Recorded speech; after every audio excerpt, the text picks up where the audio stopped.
তোকে কি করে ভুলতে পারি মিষ্টি পরি? আমি আসলে তোকে চিনতে পারছিলাম না, কিন্তু তুই তো আমাকে চিনেছিস, তাহলে এমন করলি কেন? তোমার তো সেই সকালে আসার কথা ছিল, এখন কয়টা বাজে দেখছো? তুমি জানো তোমার জন্য আজকে আমি নিজের হাতে রান্না করেছিলাম। সত্যি? তুই রান্না করেছিস?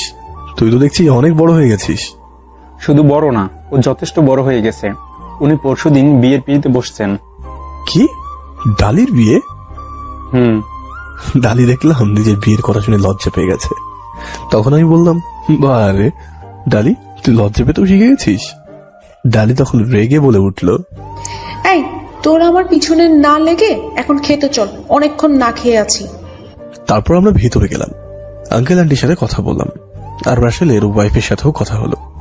তারপর খাবার খেতে বসে পড়লাম। খাবারটা খুবই ভালো হয়েছে, আমার একমাত্র বোন বানিয়েছে বলে কথা। আসলে ডালি আমার কাছে আমার আপন বোনই।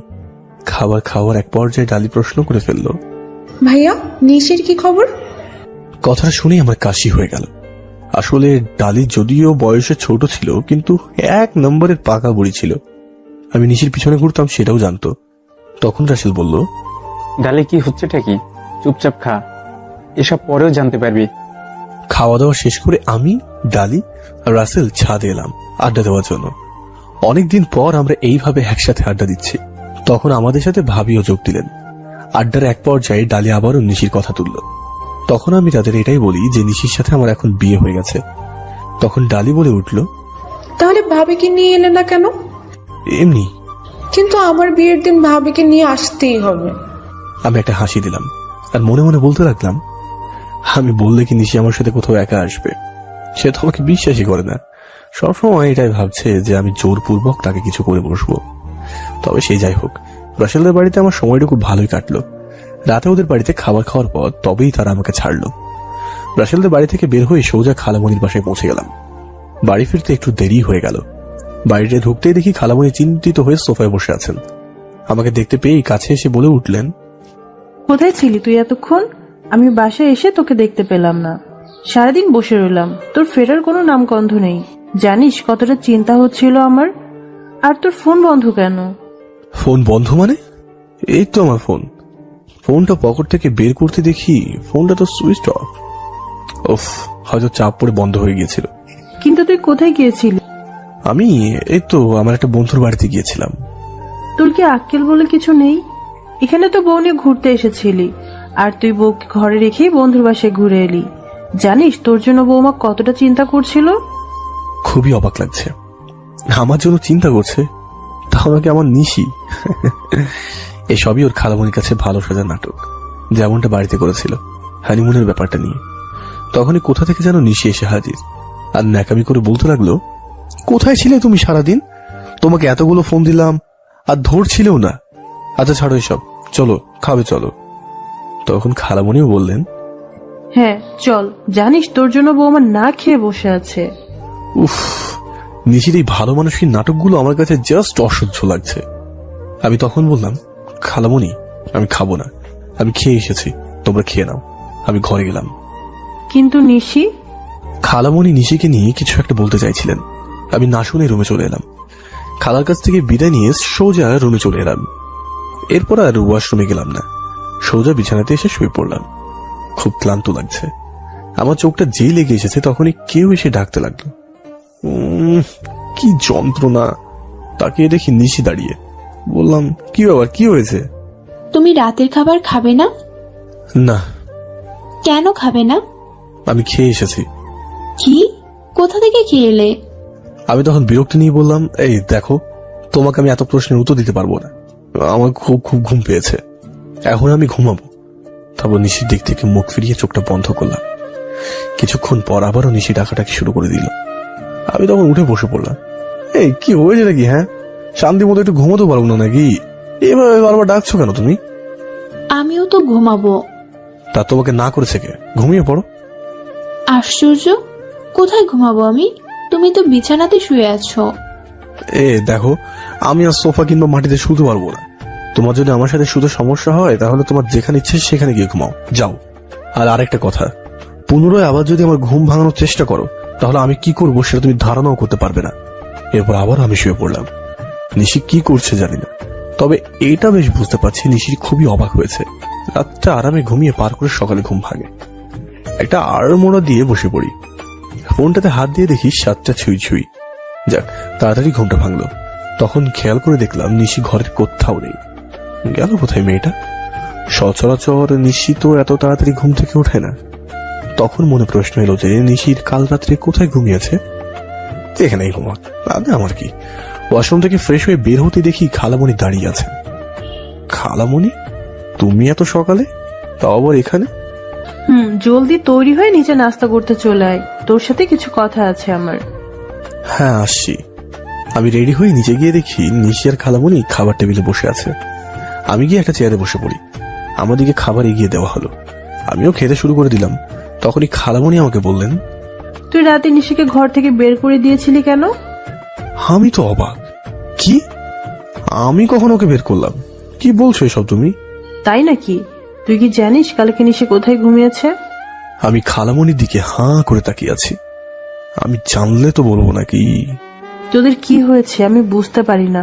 2 দিন হয়নি বিয়ে হয়েছে, আর এখনই এত ঝগড়াঝাটি। আরে রাগ অভিমান তো হতেই পারে, তাই বলে ঘর থেকে বের করে দিবি? খালামণি, তুমি এক কথা বারবার এভাবে বলছো কেন? আমি তো বললামই আমি নিশিকে ঘর থেকে বের করিনি, বরং ওই হয়তো নিজে গিয়ে বেরিয়ে গিয়েছিল। তাতে আমার কি দোষ তুমি বলো?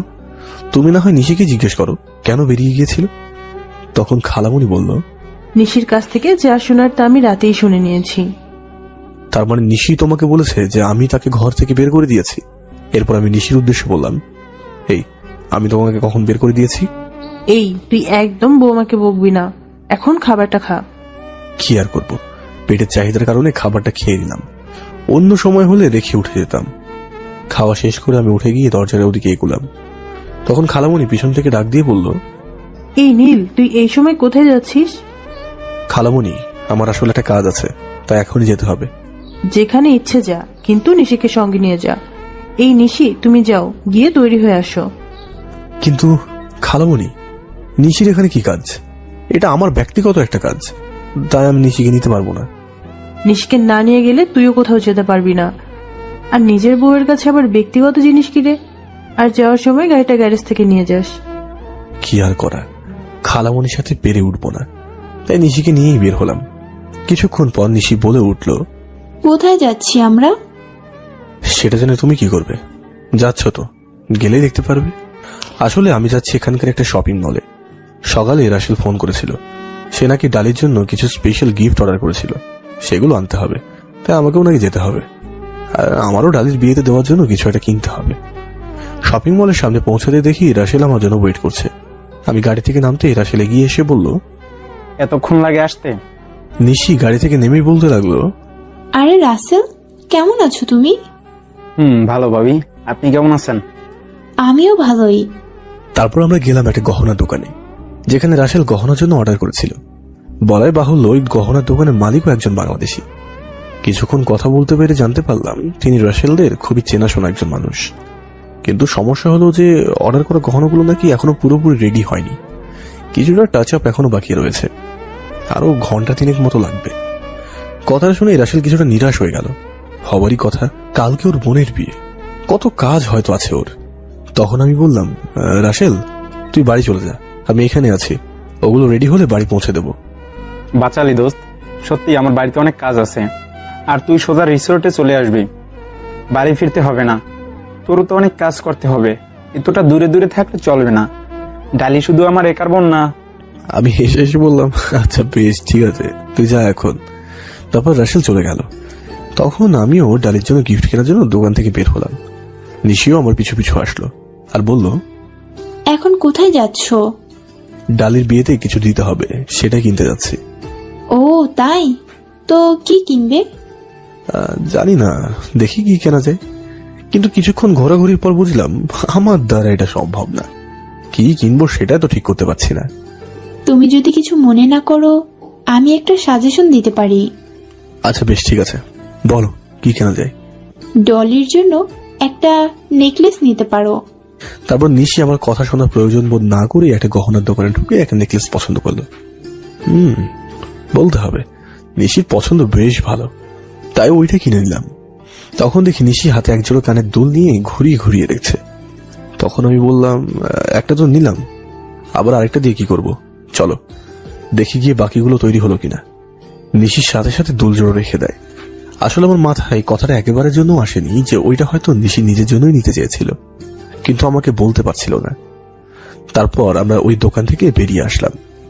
গহনার দোকানটাতে এসে জিজ্ঞেস করতে বলল সব হয়ে গেছে, আর সাথে সাথে একটা ব্যাগে ভরে দিয়ে দিল। আমরা এখন ফেরার পথ ধরবো, কিন্তু ওই দোকানটা পেরিয়ে আরেকটা দোকানের সামনে এসে নিচে দাঁড়িয়ে গেল। ওর চোখে একটা বিস্ময়, এক দৃষ্টিতে কিছু একটা দিকে তাকিয়ে আছে। তখন আমি নিশির চোখ অনুসরণ করে যেটা দেখলাম, আমি তো আমার নিজের চোখকেও বিশ্বাস করতে পারছি না। এই দেশে শাড়ির দোকান। নিশি আমার দিকে তাকিয়ে বলল, দেখেছো? চলো না একটু দেখে আসি। আমারও কেমন যেন একটা আগ্রহ কাজ করছিল, তাই আমি নিশিকে নিয়ে দোকানটাতে ঢুকলাম। যেটা অনুমান করেছিলাম সেটাই। এই দোকানের মালিকও একজন বাঙালি। এই শহরটাতে মনে হয় বাঙালির সংখ্যা একটু বেশি। তখন নিশি আমাকে একটা শাড়ি দেখিয়ে বলল, এই দেখো না, ওই শাড়িটা খুব সুন্দর, তাই না? আমি বললাম, বালিকার বুদ্ধি আছে বলতে হবে। কি কৌশল আমার কাছে শাড়ি কিনে দেওয়ার কথাটা বলে ফেললো আমার কাছে না চেয়েই। তখন দেখি দোকানদার অলরেডি শাড়িটা প্যাক করে ফেলেছে। এখানে আমার আর কোনো কিছু বলার নেই, দামটা চুকিয়ে গাড়িতে এসে বসলাম।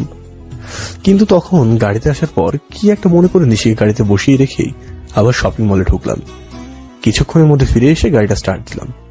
নিশি উৎসুক হয়ে জিজ্ঞাসা করলো, কোথায় গিয়েছিলাম? তুমি জেনে কি করবে?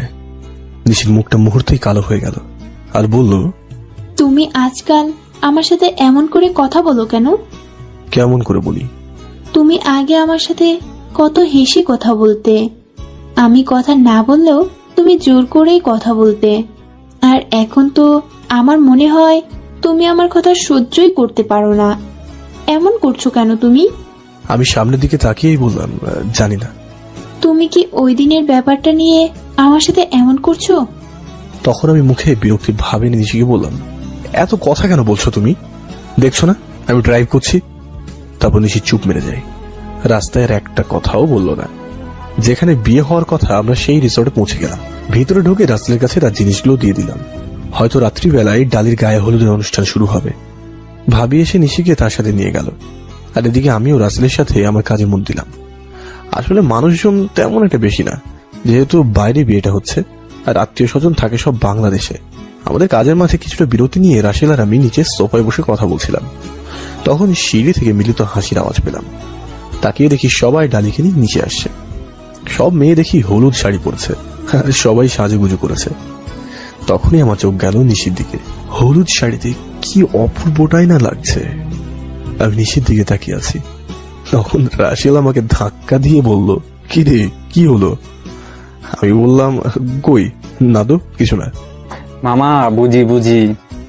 এরপর ডালিকে নিয়ে সবাই মেতে ওঠে। ডালিকে হলুদ লাগানোর পর্ব শেষে সবাই একে অপরকে হলুদ লাগাতে ব্যস্ত হয়ে গেল। আমি একটু দূরেই ছিলাম। এইসব হলুদ টলুদ লাগানোর কোন শখ আমার নেই। কিছুক্ষণ পর দেখি রাসেল এদিকে আসছে। হলুদে তো পুরো মাখামাখি অবস্থা, কিন্তু সে এখানে আসার আগেই তার ডাক পড়ল। আমি ওখানে বসে রইলাম। আসলে আজকাল একা একা থাকতে কেমন যেন ভালো লাগে। তখনই হঠাৎ করে নিশি উদয় হলো আর বলল, কি হলো? তুমি এভাবে একা একা কি করছো? কিছু না। আচ্ছা, আমাকে কেমন লাগছে? নিশির এমন প্রশ্নে কিছুটা অবাক লাগলো, তাই বললাম, মানে কিছু না। আচ্ছা তাহলে তৈরি হয় নাও, আমরা বাড়ি ফিরবো। তখন ভাবি এসে বলল, এখন কোথাও যাওয়া হচ্ছে না, এখন সবার হাতে মেহেন্দি দেওয়া হবে। আমি বললাম, আসলে ভাবি বাড়িতে না ফিরলে আবার খালামণি চিন্তা করবে, আর তাছাড়া কালকে তো আবার এখানে আসছি।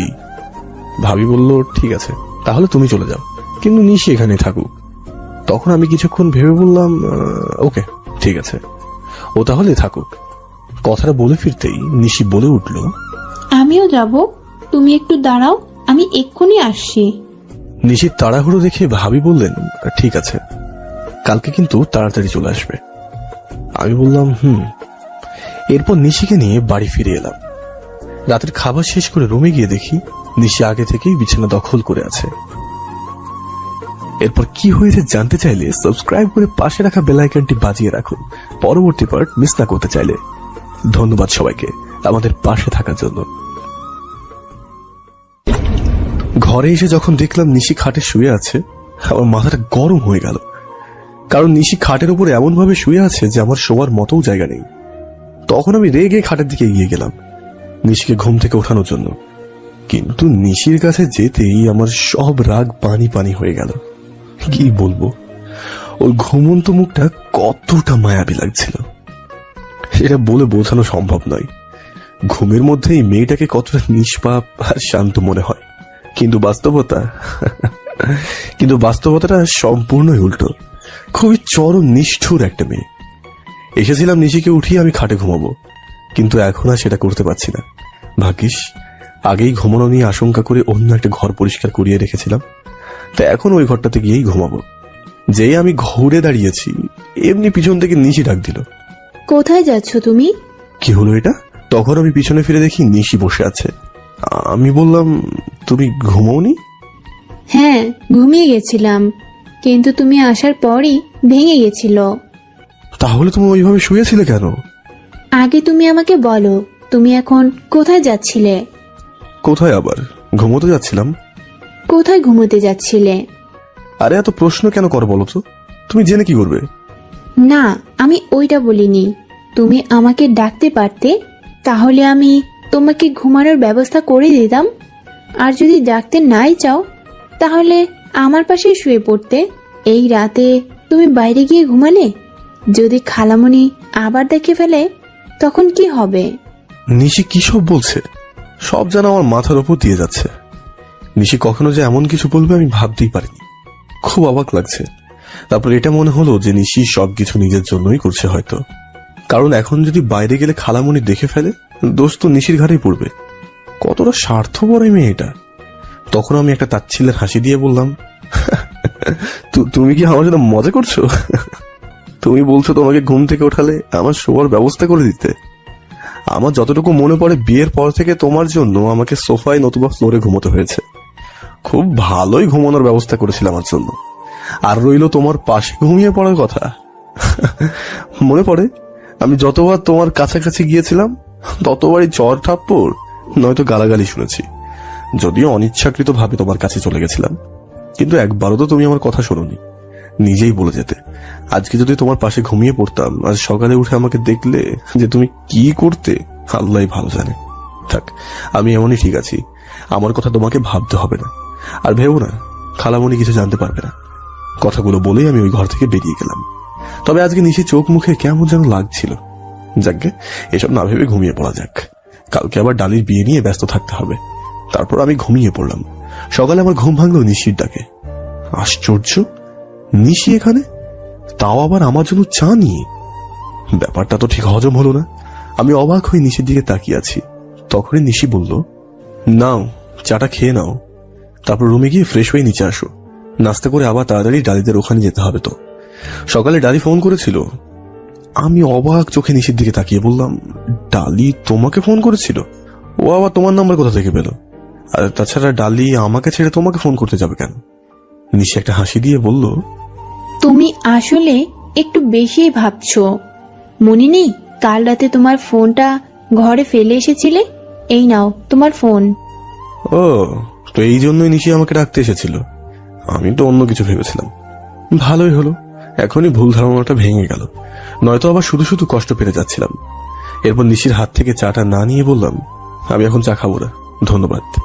কিন্তু তুমি তো প্রতিদিন সকালেই চা পান করে থাকো। না, আজকে ভালো লাগছে না, সরো আমি একটু ওয়াশরুম থেকে ফ্রেশ হয়ে আসি। তৈরি হয়ে নিচে নাস্তা করতে এসে দেখলাম যে আজকে টেবিলে নাস্তা হিসেবে আছে বাঙালি খাবার। আমার পছন্দের লুচি আর আলুর দমও আছে। এখানে আসার পর তো এই বিদেশি নাস্তা করতে করতে জিভের 12টা বেজে গেছে আমার। আর দেরি না করে সোজা খাওয়া শুরু করলাম। সত্যি স্বাদটা খুবই ভালো হয়েছে। তাই খেতে খেতে খালামণিকে বললাম, থ্যাংক ইউ খালামণি, অনেকদিন পর এত মজা করে আলুর দম আর লুচি খাচ্ছি। খালামণি বললেন যে, লুচি আর আলুর দম তোর বউ বানিয়েছে, যা বলো তাকেই বল। তখন আমি কিছুক্ষণের জন্য থেমে আবার সত্যি খাওয়াতে মন দিলাম। কিন্তু একটা কথা মানতেই হবে, সত্যি নিশির রান্নার হাত অসাধারণ। তাই আমি ধীরে সুস্থে খেয়েই যাচ্ছি। আর নিশি আমার দিকে হাঁ করে তাকিয়ে আছে। নিশি হয়তো ভেবেছে যে খাওয়া শেষে আমি অন্তত তাকে একটা ধন্যবাদ দেব, তাই সে অধীর আগ্রহ নিয়ে আমার দিকে তাকিয়ে আছে। কিন্তু আমি খাবার শেষ করে শৌচ ওপর ঘরে চলে আসলাম। নিশি হয়তো আমার দিকে তাকিয়েছিল, হয়তো সে মনে মনে বলছিল, কি হ্যাংলা ছেলেরে বাবা, এত তৃপ্তি করে খাবার খেলো, অথচ যে হাত পুড়িয়ে তার জন্য রান্না করলো তাকে একটা ন্যূনতম ধন্যবাদও দিল না। কিছুক্ষণ পর এখন আমি কোট প্যান্ট পরে তৈরি হচ্ছি বিয়ে বাড়িতে যাওয়ার উদ্দেশ্যে। আর নিশি গেছে ওয়াশরুমে গোসল করতে। বিছানাতে ওই দিনে কিনে আনা শাড়িটা রেখে গেছে, হয়তো আজকে এটাই পরবে। আমি তৈরি হওয়ার পর ড্রেসিং টেবিলের উপর একটা চিরকুটের সাথে একটা গিফট বক্স রেখে নিচে গিয়ে খালামণি আর নিশির জন্য অপেক্ষা করতে লাগলাম। কিছুক্ষণ নিচে বসে থাকার পর দেখলাম নিশি নামছে উপর থেকে। ওকে দেখে চোখটাই তো ফেরাতে যাচ্ছে না। অনেকদিন পর নিশিকে এত যত্ন করে সাজতে দেখলাম। নীল শাড়ি, হাতে চুড়ি, চোখে ঘন কাজল, ঠোঁটে হালকা গোলাপি লিপস্টিক, আর কপালে একটা নীল রঙের মাঝারি টিপ। কানে দুলছে দুটি ঝুমকো, ঠিক যেন বাতাসে দুলছে দুটি জবার ফুল। আমি অবলোক নিশির দিকে তাকিয়েছিলাম। কখন যে নিশি নিচে চলে এলো বুঝতেই পারলাম না। নিশি যখন আমার মুখের সামনে হাতে তুড়ি দিল তখনই আমি বাস্তবে ফিরলাম। খুব বিরক্ত লাগছে। নিশির চোখে যেন চোখ রাখতে পারছি না। তখন নিশি মুখে একটা মুচকি হাসি নিয়ে বলল, কি হলো গো, কোথায় হারিয়ে গেছিলে, কখন থেকে ডাকছি? তখন দেখি পাশে থেকে খালামণিও মিটি মিটি হাসছে। কি বেগতিক পরিস্থিতিতে পড়লাম রে বাবা। তখন আমি কিছুটা ব্যস্ততা দেখিয়ে বললাম, চলো চলো চলো, দেরি হয়ে যাচ্ছে। এরপর আমরা গাড়িতে এসে বসে পড়লাম। নিশি বসেছে আমার পাশে আর খালামণি পিছনে। আমাদের সাথে আবার আলিশাও এসে যোগ দিল। আলিশা খালামণির সাথেই বসেছে। আমি গাড়ি চালাচ্ছি। আজকে যেন নিশির মুখ থেকে হাসি সরছে না, হাসিটা যেন একেবারে ওর মুখে চেপে দেওয়া হয়েছে। আর কিছুক্ষণ পর পর আমার দিকে আর চোখে তাকাচ্ছে। কয়েকবার আমার সাথে চোখাচোখিও হয়েছিল, তখন ও আবার চোখের সাথে মুখ অন্যদিকে ঘুরিয়ে নিত। খুব ডিস্টার্ব হচ্ছে আজকে নিশির আচরণে। দেখতে দেখতে আমরা আমাদের গন্তব্যস্থলে পৌঁছে গেলাম। রিসর্টের সামনে এসে সবাইকে নামিয়ে দিই। আমাকে গাড়িটা পার্ক করে আসতে হবে। তখন দেখি নিশি ওদের সাথে নেমে গিয়ে আবারও গাড়িতে চড়ে বসলো। তখন আমি একটু অবাক হয়ে বললাম, কি হলো, আবার গাড়িতে উঠলে কেন? নিশি একটা মন কাড়া মায়াবী হাসি দিয়ে বলল, আমি তোমার সাথে একসাথে ভিতরে যাব তাই। আমি আর কিছু বলতে পারলাম না। গাড়িটা পার্কিং লটে রেখে নামতে যাব, তখনই নিশি বলে উঠল, থ্যাংক ইউ। কেন? আমার পছন্দের দুলগুলো কিনে দেওয়ার জন্য। তখন আমি বললাম, এখানে ধন্যবাদ দেওয়ার কিছু নেই, তুমি আমার জন্য রান্না করেছিলে, আমি তার বিপরীতে এগুলো দিলাম, ব্যাস, সবকিছু শোধবোধ, এখানে আর কিছুই নেই। তখন দেখলাম নিশির মুখটা কালো হয়ে গেছে আর নিশি একেবারে চুপ মেরে গেল। তখন আমি কিছুক্ষণ অপেক্ষা করে বললাম, কি হলো, এবার চলো, যেতে হবে তো। তখন নিশি আমার পিছু পিছু হেঁটে আসতে লাগলো। যেখানে বিয়ে হবে সেই হল রুমটাতে ঢুকতেই পিছন থেকে নিশি এসে খপ করে আমার হাতটা জড়িয়ে ধরে হাঁটতে লাগলো। আমি তো রীতিমতো অবাক। ঘটনার আকস্মিকতায় কিচ্ছু করতে পারছিলাম না।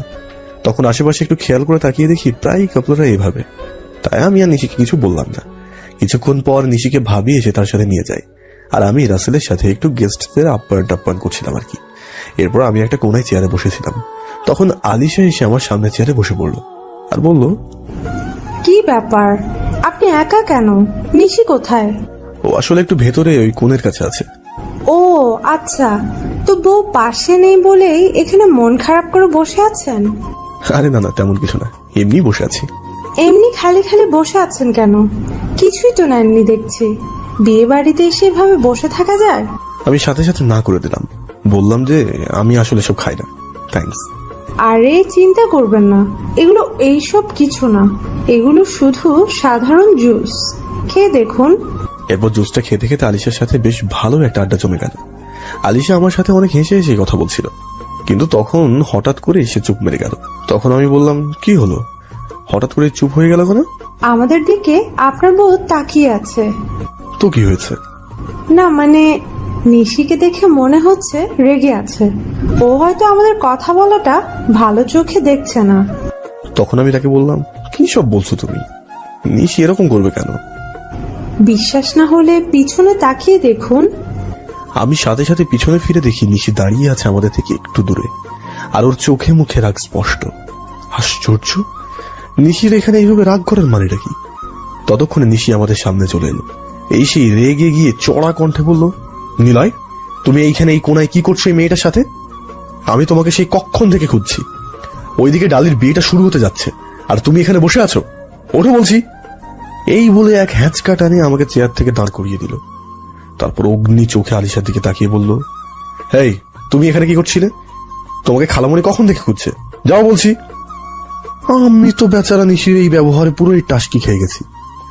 ওইদিকে আলিশা নিশির মুখটা দেখে আর কথা শুনে ওখানে এক মুহূর্তও দাঁড়ায়নি বেচারা।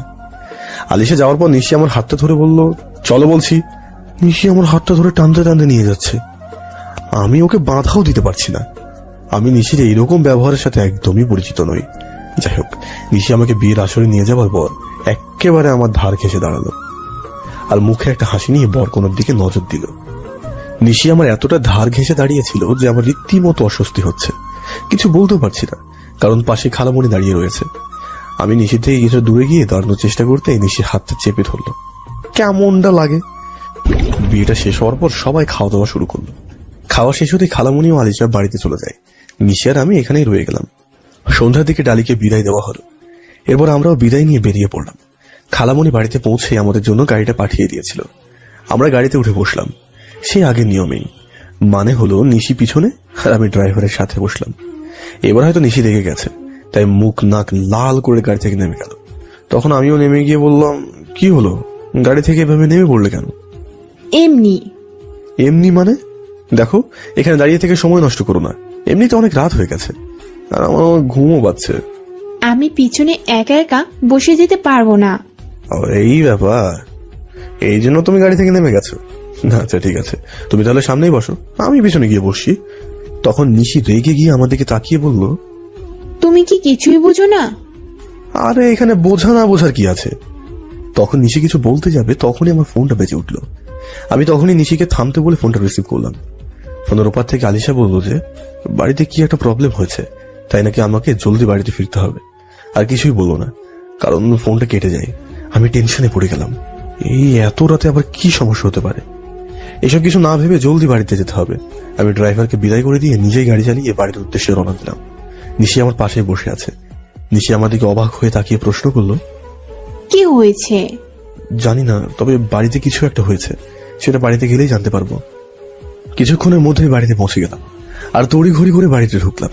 ঢুকেই আমরা দুজনই অবাক, কারণ পুরো বাড়ি ঘুটঘুটে অন্ধকার।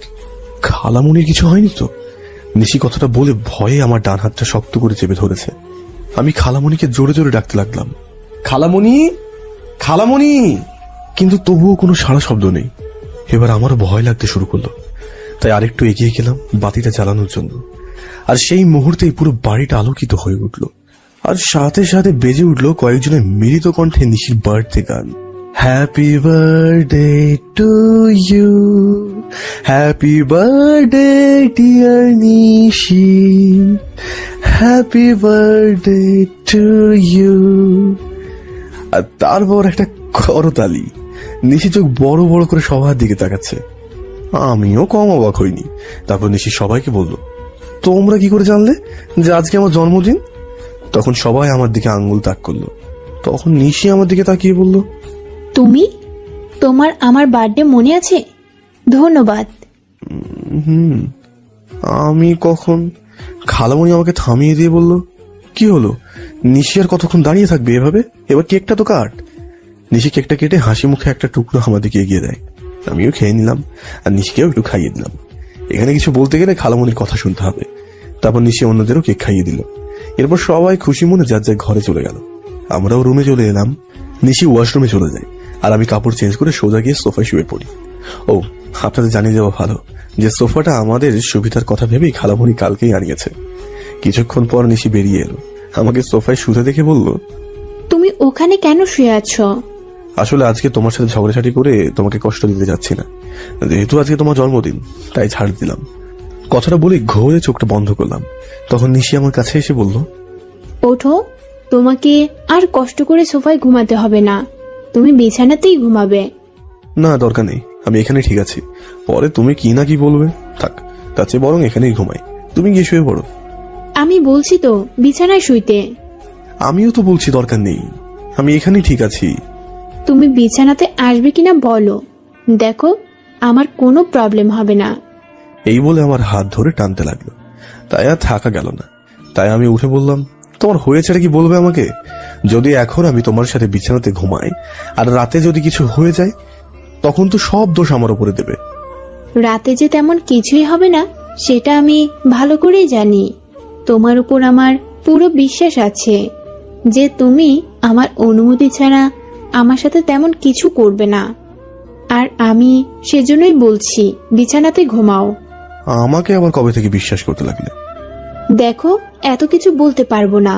তুমি যাও, গিয়ে বিছানায় শুয়ে পড়ো। পারবো না, সমস্যা আছে। এখানে আবার কি সমস্যা? দেখো নিশি, আজ বাদে কাল তুমি চলে যাবে আমার জীবন থেকে, এমনটাই তো কথা হয়েছিল আমাদের। তাই আমি চাই না তোমার আর আমার সম্পর্কটা আরো জটিল হয়ে যাক। সেজন্যই আমি তোমার সাথে একই বিছানায় থাকতে পারবো না। তখন নিশি একেবারে আমার কাছে এসে বলল, তুমি কি বুঝতে পারো না কিছুই? এখন আমিও তোমাকে ভালোবেসে ফেলেছি। আমি তোমার অতীতের সব কিছু ভুলে গেছি, বিশ্বাস করো। এখন আমি বাকি জীবনটা তোমার সাথেই কাটাতে চাই। নিশি কথাগুলো বলেই আমাকে জড়িয়ে ধরলো আর কান্না করতে করতে বলল, জানি আমি তোমার সাথে অনেক অন্যায় করেছি, অনেক খারাপ ব্যবহার করে ফেলেছিলাম তোমার সাথে। তুমি কি এর জন্য আমাকে কখনোই ক্ষমা করবে না? আমারও তো নিশিকে জড়িয়ে ধরতে ইচ্ছে করছে, কিন্তু কোথাও যেন কি একটা বাধা পাচ্ছি। সেটা কি অভিমান নাকি রাগ আমি বুঝতে পারছি না। হঠাৎ আমি নিশিকে ধাক্কা দিয়ে সরিয়ে দিলাম। নিশি অবাক চোখে আমার দিকে তাকিয়ে আছে আর বলল, কি হলো, এমন করছো কেন? আমি তখন নিজে গলায় বললাম, জানি না। তারপর গিয়ে শটান হয়ে সোফাতে শুয়ে পড়লাম। আরো কঠিন কণ্ঠে বললাম, যাও গিয়ে তুমিও শুয়ে পড়ো। নিশি ওখানে দাঁড়িয়ে আছে। আমি আর ওইদিকে নজর না দিয়ে ঘুমানোর চেষ্টা করলাম, কিন্তু ঘুম আর আসলো কই। নিশি ফুপিয়ে ফুপিয়ে নাকা কান্না জুড়ে দিয়েছে। আমি কিন্তু ভ্রুক্ষেপ পর্যন্ত করলাম না, খুব ক্লান্ত লাগছে, তাই ডিস্টার্বলেস হয়ে ঘুমিয়ে পড়ি। সকালে ঘুম ভাঙতে আমার চোখ গেল নিশির দিকে। খাটের এক কোনায় কম্বল জড়িয়ে গুটি সুটি মেরে শুয়ে আছে, একেবারে ছোট্ট বাচ্চাদের মতো।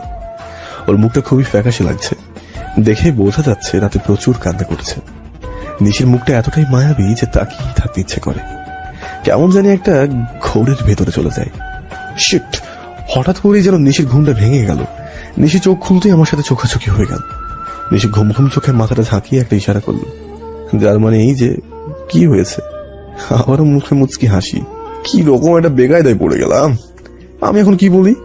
তাই কোনো রাস্তা না পেয়ে উঠে সোজা ওয়াশরুমে পরিস্থিতিটা কোনো মতে কাটিয়ে বেরিয়ে এলাম আর কি। সে যাই হোক, ফ্রেশ প্লাস রেডি হয়ে বের হতে নিশির সামনে গিয়ে পড়লাম। আমি নিশির দিকে না তাকিয়ে পাশ কাটিয়ে চলে এলাম আর নিশি ওয়াশরুমে ঢুকলো। তখনই একজন রুমে চা দিয়ে গেল। চাটা নিয়ে সোফায় আরাম করে বসে কানে ইয়ারফোন গুঁজে গান ছেড়ে দিলাম আর ক্যান্ডি ক্রাশ খেলতে লাগলাম। কিছুক্ষণ পর গানের সাথে আরেকটা আওয়াজ শুনতে পাচ্ছি, কিন্তু ঠিক বুঝতে পারছি না। তাই ইয়ারফোনটা কান থেকে খুলতেই ব্যাপারটা বুঝলাম। আশ্চর্য, নিশি আবার ওয়াশরুমের ভেতর থেকে আমাকে ডাকছে কেন? নিশির ডাকাটাকে সহ্য করতে না পেরে ওয়াশরুমের দরজার কাছে গিয়ে বিরক্তি নিয়ে জিজ্ঞাসা করলাম, কি হলো? হ্যাঁ, আমি আসলে টাওয়ালটা আনতে ভুলে গেছি। তো আমি কি করব? কি করবে মানে? জলদি টাওয়ালটা দিয়ে যাও। কি আর করা, আলমারি থেকে টাওয়ালটা আনলাম। নিশি দরজাটা একটু ফাঁক করে হাত বাড়িয়ে টাওয়ালটা নিয়ে গেল। আমি ফিরে এসে ফোনটা নিয়ে যেই বিছানায় গাটা লাগিয়েছি, তখনই নিশি আবারও ডাকাটাকে শুরু করে দিয়েছে। মেজাজটা গেল গরম হয়ে। ওয়াশরুমের দরজার কাছে গিয়ে বেশ উঁচু গলায় বললাম, কি হয়েছেটা কি? হ্যাঁ, আবার কি হলো? তখন নিশি ভেতর থেকে মিনমিন করে বলল, না মানে আসলে আমি কাপড়গুলো আনতে ভুলে গেছি, একটু দিয়ে যাবে, বিছানার উপরে আছে। এ কেমনটা লাগে? সাথে সাথেই বলে দিলাম আমি পারবো না। তখনই পিছন থেকে কে যেন বলে উঠল, কি পারবি না রে? পিছনে ফিরে দেখি খালামণি। কি টাইমিং মায়েরি! কোনো মতে নিজেকে সামলে নিয়ে বললাম, কিছু না কিছু না, তুমি এখানে কিছু বলবে? আমি তো তোদের নাস্তার জন্য ডাকতে এসেছি, জলদি আয়, আমাকে আবার বেরোতে হবে। এরপরে খালামণি চলে যায়। আমি নিশির কাপড় তার হাতে ধরিয়ে ঘর থেকে বের হতেই ফোনটা বেজে উঠল। দেখলাম বাবার ফোন। কথা বলার পর নিচে গিয়ে খাবার টেবিলে বসে পড়ি। ততক্ষণে নিশিও চলে এলো। খাবার খাওয়ার মাঝে আমি খালাকে উদ্দেশ্য করে বললাম, খালামণি, একটু আগে বাবা ফোন করেছিল, আমাদের আজকে সন্ধ্যার ফ্লাইটে ফিরে যেতে বলল। হঠাৎ করে কেন, কিছু হয়েছে নাকি? না, তেমন কিছু তো বললো না। তোরা আর কয়েকদিন থাকলে ভালো হতো, একা একা থাকি জানিসই তো। তোরা আসে বাড়িটাতে একটু আনন্দ এসেছিল। ঠিক আছে, আমি আলিশাকে বলে সব ব্যবস্থা করে দিচ্ছি। খালামণি, আপনি আমাদের সাথে চলুন না। আমার কি সেই সুযোগ আছে? তবে যাব যখন তোমাদের ছোট্ট একটা বাবু আসবে। কথাটা শুনে আমার গলায় খাবারটা আটকে কাশি শুরু হয়ে গেল। কোনো মতে পানি খেয়ে সামাল দিলাম। নিশি গিয়ে দেখলাম লজ্জাবতীর মতো মাথা নিচু করে বসে আছে। কিরে, কি হলো? ঠিক আছোস তুই? ঠিক আছে। এরপর খালামণি তার কাজে বের হয়ে গেল, আর আমিও নিশিকে নিয়ে বেরিয়ে গেলাম।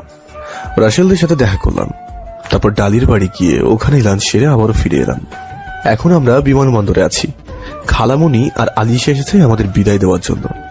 বিদায় নিয়ে নিজের দেশের উদ্দেশ্যে রওনা দিলাম। এয়ারপোর্টে আমাদের জন্য আগেই গাড়ি পাঠিয়ে দেওয়া হয়েছিল। তারপর আমরা বাড়িতে পৌঁছালাম। বাড়িতে বলতে আমার শ্বশুর বাড়িতে। আসলে অনেকদিন পর নিশির ভাই শিশির আবারও বাড়িতে ফিরে এসেছে। হয়তো ভাবছেন নিশির আবার ভাই কোথা থেকে এলো।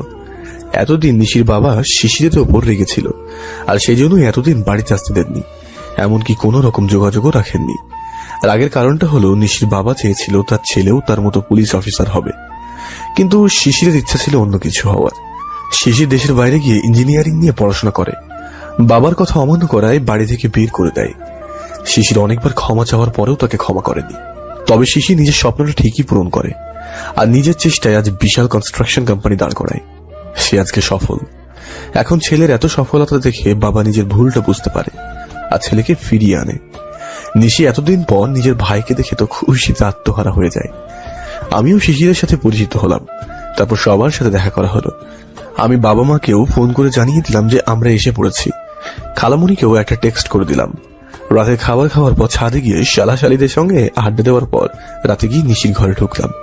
আমার সাথে সাথে নিশিও ঢুকলো। তারপর নিশি ওয়াশরুমে ঢুকে পড়ে।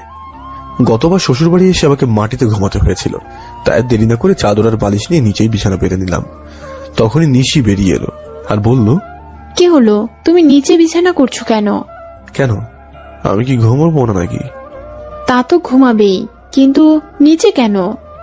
আগের বার তো নিচেই ঘুমিয়েছিলাম। তোমাকে আর কষ্ট করতে হবে না, এখন তুমি আমার সাথে খাটেই শুবে, চলো। আমি একটা হাসি দিয়ে বললাম, তুমি কি আমাকে দয়া দেখাচ্ছ নাকি? তুমি এমন করছো কেন? আমি তো আমার ব্যবহারের জন্য ক্ষমা চাইলাম তোমার কাছে। তারপর নিশি এসে আমার হাত ধরে টানতে টানতে বলল, চলো শুবে চলো। আমি হাতটা ছাড়িয়ে নিয়ে বললাম, না থাক, তারা দরকার নেই, আমি এখানেই ঠিক আছি। কোন রকম চর থাপ্পড় আমি আর খেতে চাই না। তারপর নিশি করুণ সুরে বলে উঠল, আমি তো আমার কাজের জন্য সরি বলছি। ঠিক আছে, আমি থাপ্পড় মারছিলাম তো, নাও আমাকেও থাপ্পড় মারো, সমান সমান করে ফেলো, তারপরও ঘুমাতে চলো। এই বলে নিশি গালটা এগিয়ে দিল। নিশির এমন আচরণে একটু অবাক হলাম। তারপর বললাম, থাক, আমি মেয়েদের গায়ে হাত তুলি না। তখন নিশি আবারও আমার হাতটা ধরে বলল, ঠিক আছে, তাহলে বিছানায় চলো। আমি হাতটা আস্তে করে ছাড়িয়ে নিয়ে বললাম, না, তোমার সাথে আমি এক বিছানায় ঘুমোতে পারবো না। আসলে নিশির সাথে আমিও এক খাটে ঘুমোতে চাই, কিন্তু নিশির ওই কথাগুলো বারবার মনে পড়ে যায়। বিনা কারণে কি না কি বলেছিল, এত সহজে কি মাফ করে দেব? নিশি মনে হয় এবার একটু রেগেই গেছে, আর রেগে গিয়ে বলল, দেখো এবার কিন্তু বেশি বেশি হয়ে যাচ্ছে, শেষবারের মতো বলছি, তুমি বিছানায় আসবে কি না বলো। আমি বললামই তো যাবো না। ঠিক আছে, তুমি আমার সাথে শুবে না তো, তাহলে তোমাকে এই ঘরে ঘুমাতে হবে না, বের হও আমার ঘর থেকে। আমি অবাক হয়ে বললাম, মানেটা কি? বাংলা বুঝো না? ঘর থেকে বের হতে বলছি। কি মুশকিল, এখন যদি সত্যি সত্যি আমাকে ঘর থেকে বের করে দেয়, আমার তো মান সম্মান সব যাবে, কেউ দেখে ফেললে কি হবে? নিজের মনের ভয়কে মনেই বালি চাপা দিয়ে বললাম, কি তুমি তোমার নিজের স্বামীকে ঘর থেকে বেরিয়ে যেতে বলছো? আমি কিন্তু এখন তোমাদের বাড়ি থেকে চলে যাব। এবার নিশির রাগী মুখে মুহূর্তেই ভয়ের ছাপ ফুটে উঠল। যাক, ঔষধটা ভালোই গাড়ি দিয়েছে। নিশির সাথে সাথে আমার কাছে এসে বলল, সরি, আর কখনো বলবো না, ঠিক আছে? তোমাকে আমার সাথে শুতে হবে না, তুমি খাটে শুয়ে পড়ো। তারপর মাথাটা নিচু করে বলল, আমি বরং নিচে গিয়ে শুয়ে পড়ছি।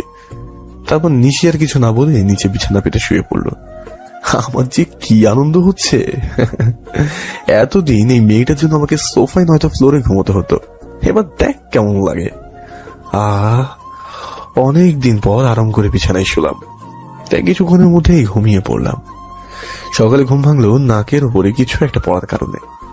বেশ জোরেই ব্যথা লেগেছে। আমি মারে উফ বলেই নাকে হাত দিয়ে উঠে বসে পড়লাম।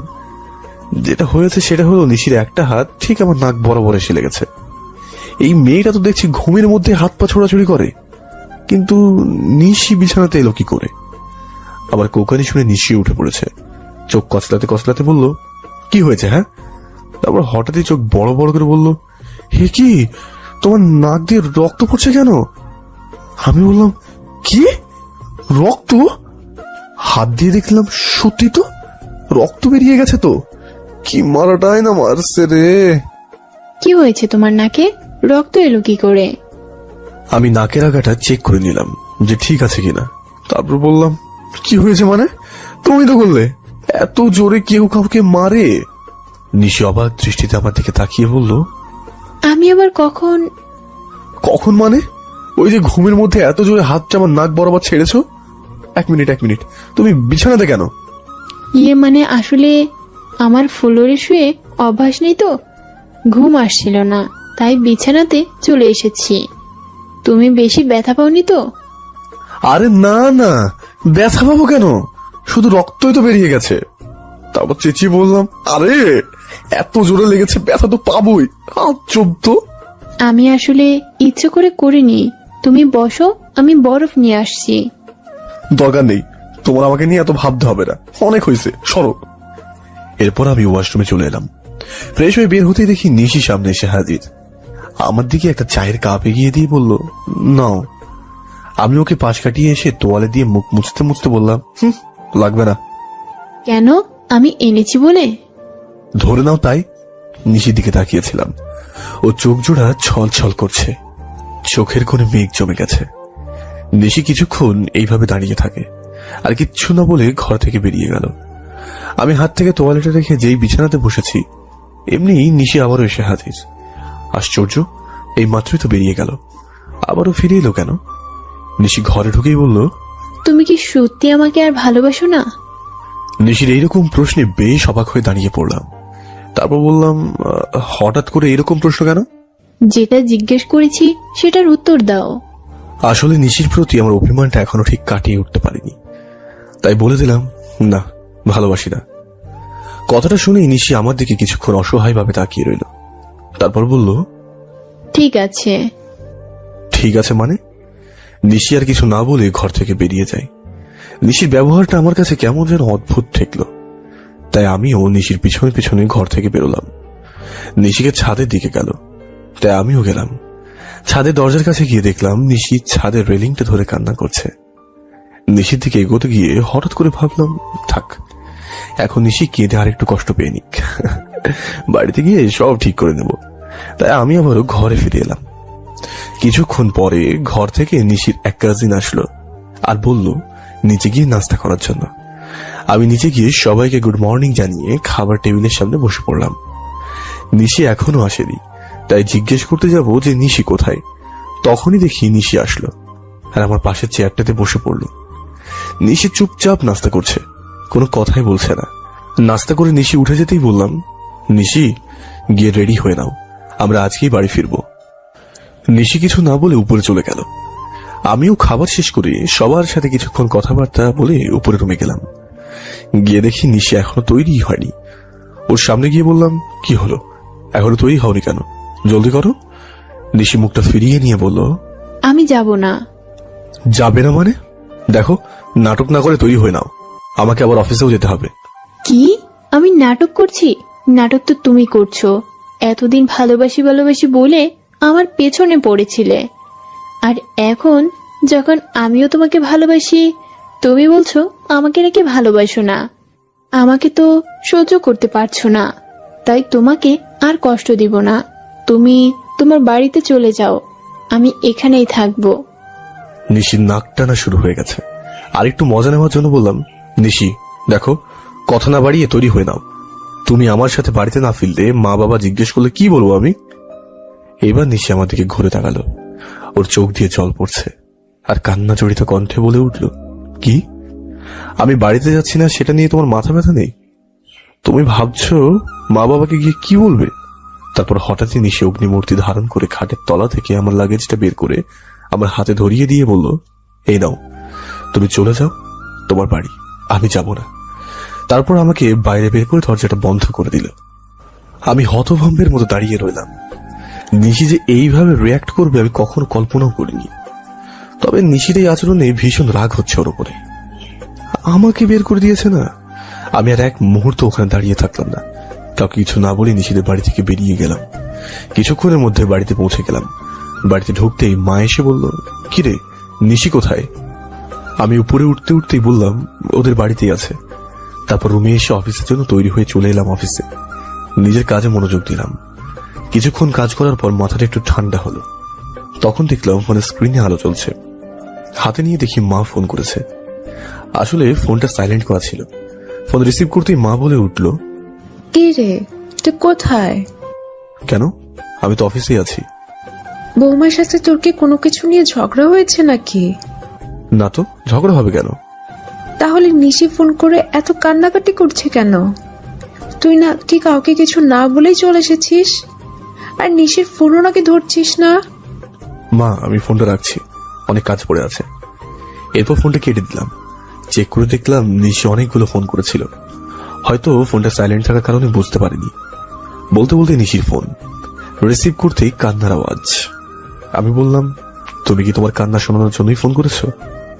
তারপরে সে বলল, তুমি আমার ফোনটা ধরছো না কেন?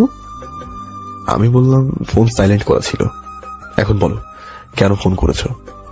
আমি বাড়ি যাব। ভালো কথা, তো তোমায় আটকাচ্ছে কে? চলে যাও। তুমি এসে নিয়ে যাও। পারবো না, তখন তো আসলে না, উল্টে আমাকে বের করে দিয়েছিলে। নিজে নিজে আসলে আসো, না হলে ওখানে থাকো। এই বলে ফোনটা কেটে দিলাম। ফোনটা কেটে দিয়ে মনে হলো একটু বেশি করে ফেলেছি মনে হয়।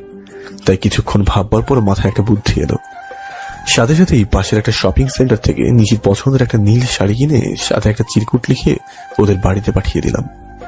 চিরকুটে লেখা ছিল যে শাড়িটা পরে সুন্দর করে সাজুগুজু করে তৈরি হয়ে নাও, একসাথে বাইরে কোথাও লাঞ্চ করব। আশা করছি এখন সব ঠিক হয়ে যাবে। নিশিও বেশ খুশি হবে। এই তাড়াতাড়ি হাতের কাজগুলো সেরে নিলাম। নিশিকে পিক করতে যেতে হবে। প্রায় 1 ঘন্টা 30 মিনিট পর সব কাজ শেষ করতে পারলাম। স্বস্তির একটা নিঃশ্বাস ছেড়ে চেয়ারটাতে আরাম করে হেলান দিয়ে চোখটা কিছুক্ষণের জন্য বন্ধ করে রিল্যাক্স করছি। তখনই কে যেন এসে আমার চোখটা ধরে ফেলে। নরম হাত এবং হাতে চুড়ি দেখে বুঝলাম কোনো মেয়ে। আর নিশি ছাড়া তো কোনো মেয়ে এইভাবে আমাকে ধরবে না। তাই আমি বললাম, ও তুমি নিজে চলে এলে? আমি তো এখনই যেতাম তোমাকে পিক করার জন্য। ভালোই হলো তুমি চলে এলে। কি হলো, এখন তো ছাড়ো। কিন্তু তবুও ছাড়ছে না দেখে মাথায় দুষ্টুমি চেপে গেল। ওর হাত ধরে টান দিয়ে সোজা আমার কোলে নিয়ে নিলাম। আর অসীম উল্লাসে জড়িয়ে ধরে কিস করতে যাব, তখনই চিৎকার শুনে তো মাথায় বাজ পড়ার মতো অবস্থা। কারণ এটা নিশি নয়। সাথে সাথে মেয়েটাকে ছেড়ে দিয়ে দাঁড়িয়ে পড়লাম। তারপর মেয়েটার মুখ দেখে তো আমি পুরাই শকড। তুই এখানে? আর দেশে ফিরলি কবে? আমি তো ভেবেছিলাম নিশি। উফ, সরি রে। ইটস ওকে, আমি তো আজকে সকালেই ফিরলাম। ভেবেছিলাম তোকে বাড়িতে গিয়ে চমকে দিব, কিন্তু বাড়িতে গিয়ে তোকে পেলাম না, তাই এখানেই চলে এলাম। ভালো করিনি? খুবই ভালো করেছেন মিলির বাচ্চা। তুই তখন কোনো কথা বলছিলি না কেন? কি বাজে একটা ব্যবহার হয়ে গেল না? ওহো, আপনারা তো আবার মিলিকে চেনেনই না। মিলি হলো আমার কাজিন, আমার সমবয়সী। ছোটবেলা থেকে একসাথে খেলাধুলা করে বড় হয়েছি। আমাদের স্কুল কলেজও সব একই ছিল। সবসময় আমরা একসাথে সময় কাটাতাম। এক কথায় আমরা কাজিন থেকেও অনেক ভালো বন্ধু। ইন্টারের পর মিলি লেখাপড়ার জন্য বাইরে চলে যায়। ওর সাথে সবসময় যোগাযোগ হতো। আমরা একে অপরের সাথে সবকিছুই শেয়ার করি। নিশির ব্যাপারেও মিলি সবই জানে। তুই যে অফিসেও বউয়ের সাথে রোম্যান্স করার চিন্তা ভাবনা করস, সেটা আমি কি করে জানবো? বাদ দে, এখন বল কি অবস্থা তোর? তুই তো পড়াশোনা শেষ করার পরে দেশে ফিরবি বলে পণ করেছিলি। 1 বছর আগে চলে এলি যে? বলছি, কিন্তু তোকে আমায় সাহায্য করতে হবে। করবি তো? আচ্ছা ঠিক আছে, করব, বল। আমি আমার চেয়ারটাতে বসে পড়লাম। তখনই কোথা থেকে যেন মিলির ওপর একটা টিকটিকি এসে পড়লো। আর মিলি চেঁচিয়ে উঠে সোজা আমার উপর হুমড়ি খেয়ে পড়ে। একেই বুঝি কপাল বলে। ঠিক সেই সময়ই নিশির আগমন ঘটে। নিজের স্বামীকে অন্য কোনো মেয়ের সাথে এরকম অবস্থা দেখলে যে কোনো মেয়ে সেটা সহ্য করতে পারবে না। নিশি দরজার কাছে দাঁড়িয়ে বলে উঠল, নীল। আমি সাথে সাথেই মিলিকে ধাক্কা দিয়ে দাঁড়িয়ে গেলাম। ততক্ষণে নিশি আমাদের দিকে এগিয়ে এলো। আমি কিছু বলার আগে নিশি কান্না জুড়ে দিল আর কেঁদে কেঁদে বলতে লাগলো, তুমি আমাকে এভাবে ঠকাতে পারলে? অফিসে এসে তুমি অন্য একটা মেয়ের সাথে। নিশি, তুমি যেটা ভাবছো সেটা নয়। মাথা ঠান্ডা করে আমার কথাটা শোনো প্লিজ। কিন্তু কে শোনে কার কথা? নিশি কেঁদেই যাচ্ছে আর বলতে লাগলো, এই মেয়েটা কে, আর এর সাথে তোমার কতদিন ধরে এসব চলছে? নিশি আমার কথাটা তো শুনবে। কি বলবে তুমি? সবকিছু তো আমি নিজের চোখেই দেখেছি। তোমার দেওয়া শাড়ি আর চিরকুটটা পেয়ে কত খুশি হয়েছিলাম আমি।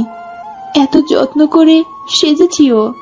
ভেবেছিলাম এখানে এসে তোমাকে সারপ্রাইজ দেব, কিন্তু এখানে এসে তো।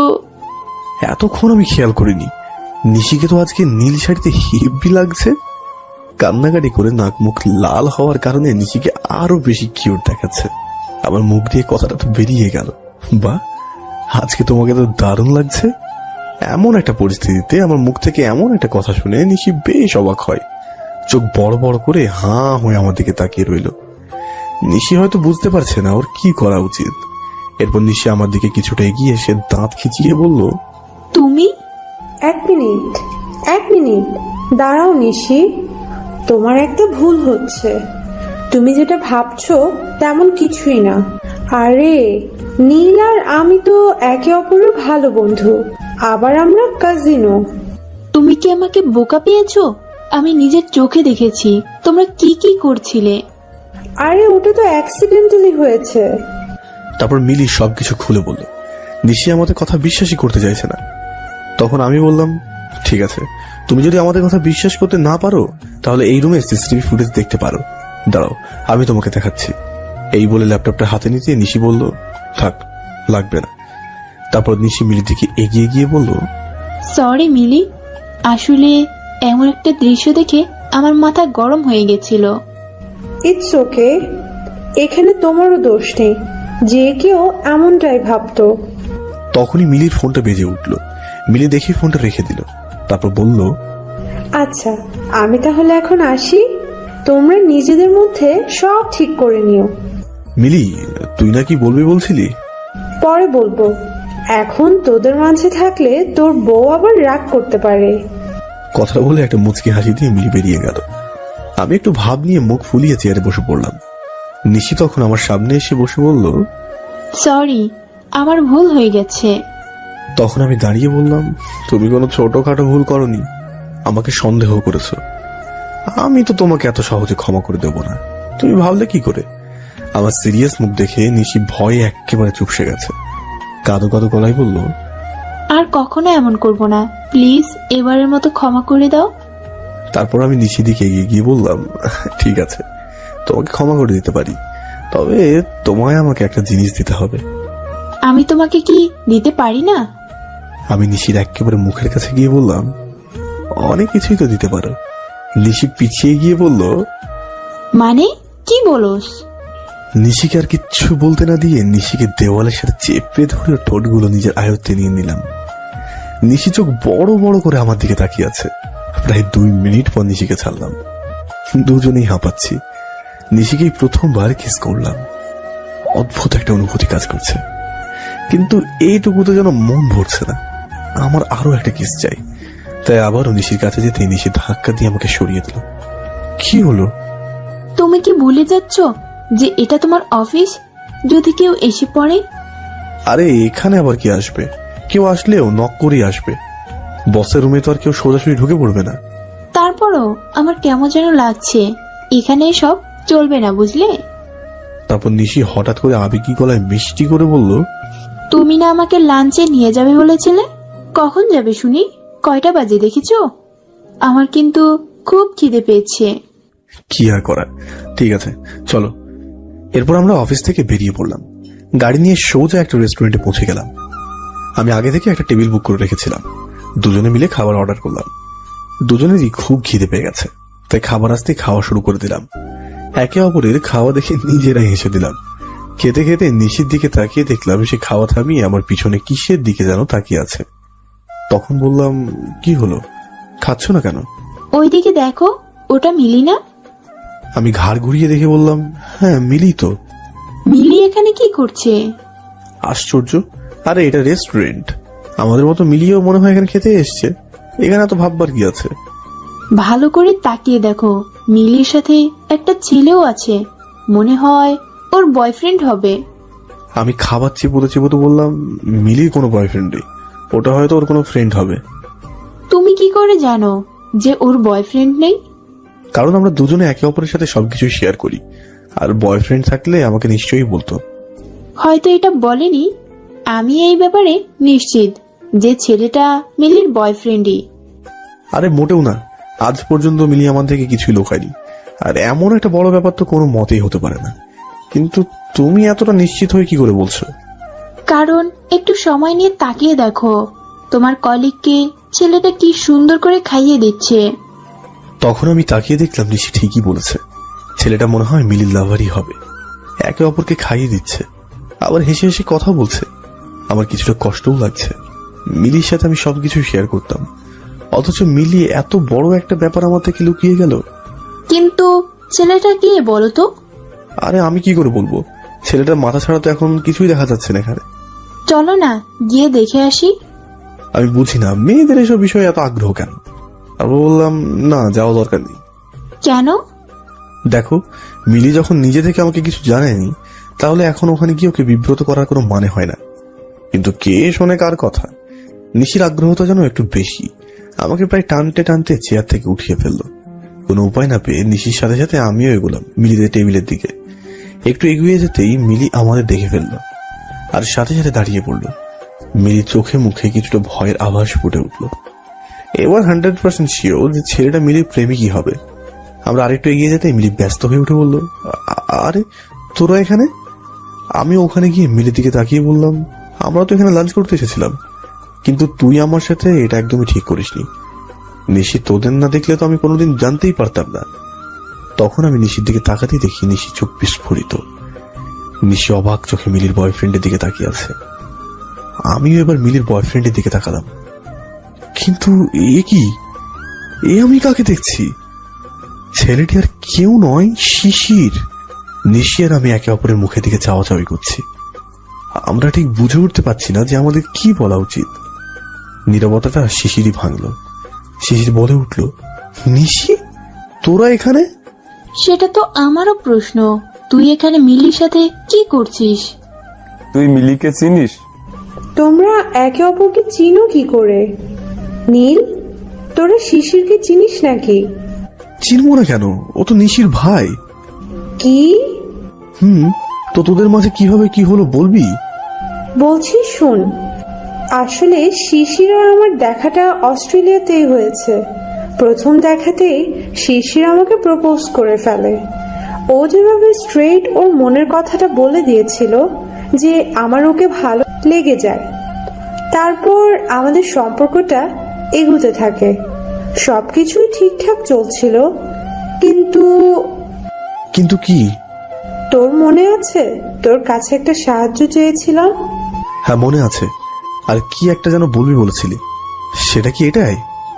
মিলি মাথাটা নেড়ে হ্যাঁ সম্মতি দিল, তারপরে বলল, আসলে শিশির দেশে ওর মা বাবার কাছে ফেরার পর ওর বাবা নাকি ওর বিয়ে ঠিক করে ফেলেছে। এবার আমি কিছুটা অবাক হয়ে জিজ্ঞাসা দৃষ্টিতে নিশির দিকে তাকালাম। নিশির মুখ দেখে মনে হলো নিশিও কিছু জানে না। তখন শিশির বলল, আসলে তোমরা সবে বাহির থেকে ফিরছিলে, তাই বাবা তোমাদের ওই দিন কিছু বলেননি। আর সকালেই বলতো, কিন্তু তুমি তো সকালে কাউকে কিছু না বলে চলে এলে। আর নিশিও দরজা বন্ধ করে আপসেট হয়ে বসেছিল, তাই তোমাদের কাউকে বাবা কিছু জানাননি। কিন্তু তোর যখন রিলেশন আছে, বাবাকে কিছু বলিসনি কেন? আরে বাবা কি আমাকে জিজ্ঞেস করে বিয়ে ঠিক করেছে নাকি? হঠাৎ করে আমাকে এসে বলল যে আমার বিয়ে নাকি ঠিক করে ফেলেছে। তখনও তো তুমি না করতে পারতে। আসলে তুমি তো জানোই, এতদিন এত কিছুর পরে বাবা আমাকে বাড়িতে ঢুকতে দিয়েছে। এখন আমি বাবার বিরুদ্ধে কিছু বলার সাহস পাচ্ছি না। তো এটাই তোদের প্রবলেম?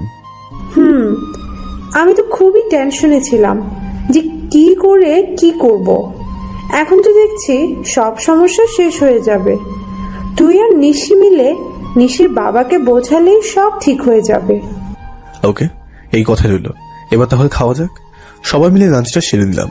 এরপর নিশিকে নিয়ে বাকিটা সময় ঘোরাঘুরি করে সন্ধ্যায় বাড়িতে ফিরলাম। ফ্রেশ হয়ে নিয়ে সবাই মিলে রাতের খাবার শেষ করলাম। তখনই একটা খুব ইম্পর্টেন্ট ফোন আসলো, অফিসের কাজের আর কি। কথা বলতে বলতে ছাদে চলে গেলাম। কথা বলার পর ফোনটা রেখে তাকিয়ে দেখলাম 10:30 বেজে গেছে।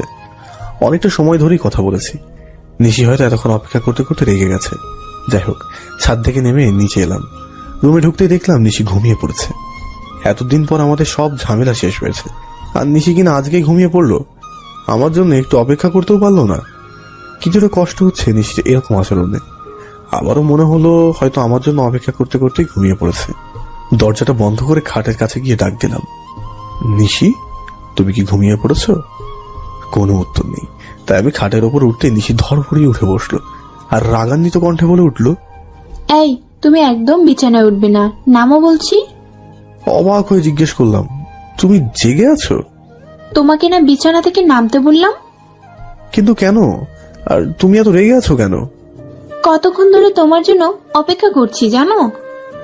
সরি, খুব গুরুত্বপূর্ণ একটা কল এসেছিল। কথা বলতে বলতে বুঝতেই পারিনি এতটা সময় লেগে গেছে। বাদ দাও না এসব। এতদিন পর আমাদের সব ঝামেলা মিটেছে, এখন কি ঝগড়া না করলেই নয়? আচ্ছা ঠিক আছে, বাদ দিলাম, কিন্তু ভবিষ্যতে যেন এমন না হয়। তারপর নিশি পিছিয়ে বিছানার এক পাশে গিয়ে বলল, নাও শুয়ে পড়ো। মানে? কেন আবার, ঘুমাবে না? সে তো ঘুমোবই, কিন্তু কিন্তু কি? না মানে, তুমি তো এতক্ষণ আমার জন্য অপেক্ষা করছিলে। এই বলে নিশির কাছাকাছি ঘেঁষতে ধাক্কা দিয়ে সরিয়ে দিয়ে বলল, এতক্ষণ যখন আসনি, এখন আর আশা লাগবে না, বাতিটা বন্ধ করে শুয়ে পড়ো। অগত্যা কি আর করা, বাতিটা বন্ধ করে দিলাম। দুঃখ ভারাক্রান্ত মন নিয়ে নিশির পাশে গিয়ে শুয়ে পড়লাম। নিশি উল্টো দিক ফিরে শুয়ে আছে। মন তো চাইছে ওকে পিছন থেকে জড়িয়ে ধরি, কিন্তু পেরে উঠছি না। আবার ঘুমও আসছে না। সবকিছু ঠিক হয়ে যাওয়ার পরও নিশির কাছে যেতে পারছি না। এপাশ ওপাশ করেই সময় পার করছি। তখন নিশি বলে উঠল, কি হলো, এভাবে নড়াচড়া করছো কেন? আমি তো ঘুমাতে পারছি না। আমি কোনো জবাব না দিয়ে আবার শুয়ে রইলাম। তখন নিশি আবার বলে উঠল, কি হলো, কথা বলছো না কেন? আমার কোনো সাড়া শব্দ না পেয়ে নিশিও চুপ করে গেল। কিছুক্ষণ পর হঠাৎ করে নিশি বলে উঠল, কেউ যদি আমাকে জড়িয়ে ধরতে চায় ধরতে পারে, আমি কিছু বলবো না। গ্রিন সিগন্যাল পেয়ে তো আমি আর বসে থাকবো না, তাই না? সকালবেলা ঘুম ভাঙলো। কপালে নিশির উষ্ণ ঠোঁটের ছোঁয়ায়। নিশি হয়তো ভাবেনি যে আমার ঘুম ভেঙে যাবে। আমি চোখ খুলতে দেখি নিশি লজ্জা পেয়ে উঠে যাচ্ছিল। আমি হাত ধরে টান দিয়ে আবার আমার কাছে নিয়ে নিলাম। নিশি এখন আমার এতটা কাছে যে গরম নিঃশ্বাস আমার মুখের উপরে পড়ছে। নিশি হয়তো এইমাত্র গোসল সেরে এসেছে। ভেজা চুলে নিশিকে খুবই আকর্ষণীয় লাগছে। আমি আমার হাতটা নিশির কোমরে রাখতেই নিশি কিছুটা কেঁপে উঠে চোখ বন্ধ করে দেয়। ওর গোলাপি ঠোঁট জোড়া কাঁপছে। ঠোঁটগুলো যেন আমাকে চুম্বকের মতো টানছে। যেই নিশিকে কিস করতে যাব, তখনই নিশি আমার মুখে হাত দিয়ে নাকে একটা কামড় দিয়ে বলল, জলদি উঠে ফ্রেশ হয়ে নাও, মা নিচে যাওয়ার জন্য ডেকে গেছে। একটা মুচকি হাসি দিয়ে নিশি চলে গেল নিচে। আমি উঠে আড়মোড়া ভেঙে ঘড়ির দিকে তাকিয়ে দেখলাম 8টা বাজতে চলেছে। উঠতে অনেকটা দেরি হয়ে গেল। তখনই আমার ফোনটা বেজে উঠলো। হাতে নিয়ে দেখলাম নিশির মায়ের ফোন। ফোন ধরে কুশল বিনিময় করলাম। তিনি জিজ্ঞেস করলেন, নিশি কোথায়? তখনই আমি বললাম, নিশি তো এইমাত্র নিচে গেল, আমি ওকে ডেকে দিচ্ছি। নিশিকে দুটো ডাক দিতেই চলে এলো। তারপর নিশিকে ফোনটা দিয়ে আমি ওয়াশরুমে চলে গেলাম। ফ্রেশ হয়ে নিচে নাস্তা করতে চলে গেলাম। সবার সাথে নাস্তা করার পর আমি উপরে চলে এলাম আর অফিসে যাওয়ার জন্য তৈরি হচ্ছি। তখন নিশিও ঘরে এসে বলল, একটু আগে মা ফোনে বলেছিল বাড়িতে যাওয়ার জন্য, তুমি কি যেতে পারবে? আমি বললাম, যেতে তো হবেই। মিলিনিশির ব্যাপারটা তোমার বাবাকে আজকে জানাতে হবে, দেরি করলে জটিলতা বেড়ে যেতে পারে। তো কখন যাচ্ছি আমরা? এখনই যাবো। তাহলে তোমার অফিস? তেমন কোনো চাপ নেই, তুমি জলদি রেডি হয়ে নাও। নিশি ঠিক আছে বলে রুমেই শাড়ি খোলা শুরু করলো। আরে আরে করছোটা কি? কেন, শাড়ি চেঞ্জ করব না? হ্যাঁ, কিন্তু ওয়াশরুমে তো যাও আগে। আমি এখানেই করব, তোমার কোনো সমস্যা? আমার আবার কি সমস্যা হবে? আমার চোখের সামনে এসব করলে যদি কিছু হয় তোমার সাথেই হবে। নিশি মনে হয় কিছুটা লজ্জা পেয়ে গেছে। তারপর বলল, লুচ্চা কোথাকার, যাও নিচে গিয়ে গাড়ি বের করো, আমি আসছি। আমি আর কথা না বাড়িয়ে নিচে চলে এলাম। গাড়িটা বের করে নিশির জন্য বসে রইলাম। একটু পর নিশি চলে এলো। এই মেয়েটাকে যতবারই দেখি ততবারই তার প্রেমে পড়ে যায়। হালকা মেকআপে নিশিকে যেন অদ্ভুত সুন্দরী লাগছে। তাকিয়ে থাকতে ইচ্ছে করার মায়া ভরা চেহারার দিকে। ও হ্যালো মিস্টার, আমরা যাব না? নিশির ডাকে হঠাৎ সতর্ক হয়ে উঠলাম। তারপর বললাম, হ্যাঁ হ্যাঁ যাচ্ছি তো। নিশির দিকে তাকিয়ে দেখি মুচকি মুচকি হাসছে। যাই হোক, নিশিদের বাড়িতে পৌঁছে গেলাম। এখন আমি, নিশি, শিশির আর মা বাবা সামনাসামনি বসে আছি। ভাবছি শিশির আর মিলির কথাটা বলে ফেলি।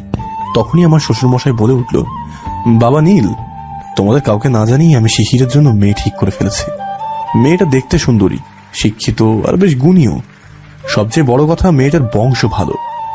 তোমরা মেয়েটাকে দেখলে তোমাদেরও পছন্দ হবে। আজকে আমি মেয়ের মা বাবা আর মেয়েকে এখানে আসতে বলেছি। তারা কিছুক্ষণের মধ্যেই হয়তো এসে পড়বে। মেয়ের বাড়ির লোক এখানে আসার আগেই আসল কথাটা আমাকে জানিয়ে দিতে হবে। তাই বললাম, আসলে বাবা, শিশির। কথাটা বলার আগেই ঢং ঢং ঢং আওয়াজ করে কলিং বেল বাজতে লাগলো। শ্বশুর মশাই হাসি মুখে উঠে দরজার দিকে এগোতে এগোতে বললেন, এই তো ওনারা হয়তো চলে এসেছেন। উনি উঠে যেতেই শিশির আমাদের বলল, নীল, তোমরা কিছু বলছো না কেন? কিছু একটা করো, এই বিয়েটা বন্ধ করো। এখন মেয়েটা যদি আমাকে বিয়ে করতে বলে, আমি কিন্তু বাবার বিরুদ্ধে কথা বলতে পারবো না। ভাইয়া দাঁড়া না, মেয়েটাকে আসতে দে, ওর সামনেই সবকিছু বলে দিব, তাহলে সব ঝামেলা একবারই শেষ হয়ে যাবে। তখন আমার চোখটা দরজার দিকে যেতেই দরজার কাছেই চোখটা আটকে গেল। পাত্রী সহ পাত্রের বাড়ির লোকেরা দরজা দিয়ে ঢুকে আমাদের দিকে এগিয়ে আসছে, আর আমি পাত্রের মুখের দিকে হা করে তাকিয়ে আছি। ইনি সত্যি পাত্রী নাকি ঠিক বুঝতে পারতেছি না, কিন্তু আঙ্কেল আন্টির সাথে এনাকে ছাড়া আর তো কাউকেই দেখতে পারতেছি না। এইসব ঠিক ভাবতে ভাবতে তারা সামনে এসে পড়লো। আমি আর থাকতে পারলাম না, শ্বশুর মশাইকে বলেই ফেললাম, বাবা, পাত্রীর বয়স একটু বেশি মনে হচ্ছে না? আমার কথা শুনে শ্বশুর মশাই, পাত্রী সহ তার বাড়ির লোক আমার দিকে এমন ভাবে তাকালো যেন আমি কি যেন একটা বলে ফেলছি। পরক্ষণেই সবাই হো করে হেসে উঠলো। আমি ঠিক বুঝতে পারতেছি না যে আমি এমন কি বললাম। এখানে তো হাসির কিছুই দেখতে পারতেছি না আমি। তখন শ্বশুর মশাই বলে উঠলো, জামাই, তুমি পারো বটে, এনাকে দেখে তোমার পাত্রী মনে হচ্ছে? আরে ইনি তো পাত্রীর খালা হন। তারপর বাবা সিরিয়াস চেহারা নিয়ে বলল, কি ভাই, রিয়ামা কি আসেনি? ও কোথায়? কথাটা শুনে ওরা সবাই কিছুক্ষণের জন্য নীরব হয়ে রইল। তখন পাত্রীর খালা বলে উঠল, কি করে যে আপনাদের কথাটা বলি, আসলে রিয়া এই বিয়েটা করতে যাচ্ছে না, ও আসলে অন্য কাউকে ভালোবাসে। আপনারা প্লিজ কিছু মনে করবেন না, বুঝতেই তো পারতেছেন আজকালকার ছেলে মেয়ে যেমন হয় আর কি। শ্বশুর মশাইয়ের মুখ থেকে হাসিটা যেন চলে গেল। তারপর বলল, কি বলছেন কি আপনারা? এতটা এগিয়ে আসার পর এমন কথা বলছেন? কথাগুলো শুনে মনে হচ্ছে শ্বশুর মশাই কিছুটা অপমানিত বোধ করছে। তাই উনিও পাত্রের বাড়ির লোকদের কথা শুনতে এগোলেন। তবে আমার জন্য তো মেঘনা চাইতে বৃষ্টি, লোহা গরম আছে। তাই আমিও সুযোগ বুঝে কথাটা বলে দিলাম, বাবা, আপনি এদের সাথে এত কথা বলছেন কেন? শিশিরের জন্য ওই মেয়ের চেয়ে ডোর ভালো মেয়ে নিয়ে আসবো আমরা, ছাড়ুন সব। তারপর অযাচিত অতিথি বিদায় করার পর শ্বশুর মশাই আমার কাছে এসে বলল, বাবা, তোমার জানাশোনা কোনো মেয়ে আছে নাকি? তখন আমার মুখ থেকে নিশি কথাটা ছিনিয়ে নিয়ে বলল, আছে তো বাবা, নীলার কাজিন মিলি, খুব ভালো মেয়ে, দেখবে তোমাদেরও ভালো লাগবে। এরপর আর কি, মিলি শিশিরের বিয়ে ঠিক হয়ে গেল। আজকে তাদের বিয়ে হয়ে গেল। নিশি আর ওর কাজিনটা গেল মিলি শিশিরকে ওদের বাসর ঘরে দিয়ে আসতে। আমি নিশির ঘরে বসে নিশির জন্য অপেক্ষা করতে লাগলাম। কিছুক্ষণ পর নিশি হাসি মুখে ঘরে ঢুকলো। ঘরে ঢুকে খাটে বসে বলতে লাগলো, উফ বাবা, এতক্ষণে সব ঝামেলা শেষ হলো। কতটা সহজভাবে মিলি আর ভাইয়ার বিয়েটা হয়ে গেল। আমরা তো ভেবেছিলাম কত না ঝামেলা হবে, কিন্তু কি হলো দেখো। এই জানো, ভাইয়া বাসর ঘরে ঢুকতে এতটা লজ্জা পাচ্ছিল না, কি বলবো। আমরা জোরাজুরি করে ঢুকিয়ে দিয়ে বাইরে থেকে দরজাটা লাগিয়ে দিয়ে এসেছি। যাক বাবা, সবকিছু ভালোই ভালোই হয়ে গেছে। আশা করি তাদের বাসরটাও ভালো কাটবে। কি হলো, তুমি কিছু বলছো না যে? আমি একটা দীর্ঘ নিঃশ্বাস ছেড়ে বললাম, আর বাসর রাত। নিশি ভ্রুটা কুঁচকে বলল, কি হলো, তুমি কিছু বলছো না যে? কিছু না। কিছু না মানে? বলো কি হয়েছে। বললাম তো কিছু না। আচ্ছা ঠিক আছে। এরপর নিশি আমার কাছে এসে বুকে মাথাটা রেখে বলল, একটা কথা বলবো? বলো। বলছি যে আমাদের বিয়ের দিন আমাদের বাসরটা নষ্ট হয়ে গেছিল, তাই না? হ্যাঁ, তো কি হয়েছে? তুমি ওই দিন আমার কথাগুলো শুনে অনেক কষ্ট পেয়েছিলে, তাই না? আমি কিছু বলার আগেই নিশি বলে উঠল, না করে লাভ নেই। ওই দিন তোমার মুখ দেখেই আমি সব বুঝতে পেরে গেছিলাম। তুমি যে আমাকে কতটা ভালোবাসতে সেটা ভালো করেই বুঝতে পারতাম। কিন্তু তুমি আজকে এইসব বলতেছো কেন? চলো না আমরা ওই দিনের বাসরটা আজকে পালন করি।